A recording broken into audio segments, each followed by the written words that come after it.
ਉਜ਼बिल्लामिनश्शैतानिर्रजीम बिस्मिल्लाहिर्रहमानिर्रहीम। एक दफ़ा फिर खुश आमदीद याद दीयां गल्लां दे विच बातां च अज दा व्लॉग शुरू करन तो पहले जनाब असीं तुहानूं ये दसदे जाइए कि असीं जा रहे हैं शहर फूलनगर बाई फिरू, जिहड़ा साडा नज़दीक तरीन शहर सानूं लगदा है। असीं उत्थे कुछ समान लवांगे, मंडी जावांगे, वो तुहानूं नाल नाल दिखावांगे। हाँ, ठीक 10 मिनट बाद ही असीं भाई फिरू फूलनगर शहर इंटर हो गए।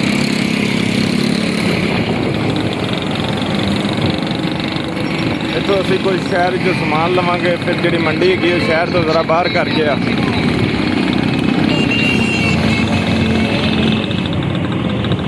लिए असी पहुँचे जी रियाज भाई जिन्हों की दुकान है। इतों असी कुछ समान लवांगे। जी शहर की बत्ती भी गई चली। शहर की मशहूर तरीन जी बेकरी पैराडाइज स्वीट्स उहदे नाल अल शफी। असी हुण निकल पे हैं जी बाहर मंडी की तरफ। उतों कुछ सब्जियां खरीदांगे तो फिर वापसी गाँव की तरफ। इतों असी फ्रूट मंडी आ गया जी, सब्जी मंडी फ्रूट मंडी।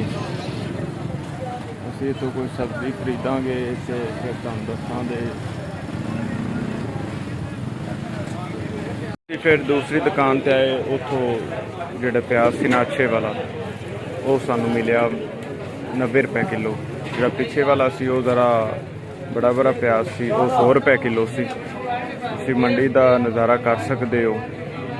सब्जी मंडी फ्रूट मंडी फूलनगर बाई फिरू।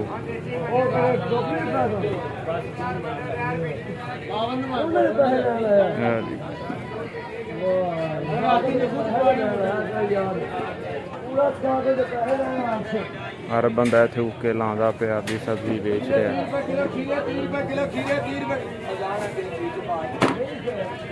ते सामने ही साडे भाई मानू की दुकान है। असीं उहदे कोल आ गए। असीं सलाम दुआ करना है। को सुना सार भाई की हाल है? सार भाई तो मानू माशाल्लाह करियाने की दुकान है इन्हां दी। असीं इन्हां कोल भी आए जरा नाल ही मंडी दे विच ही दुकान है इन्हां दी। और प्रो भाई ठीक हो?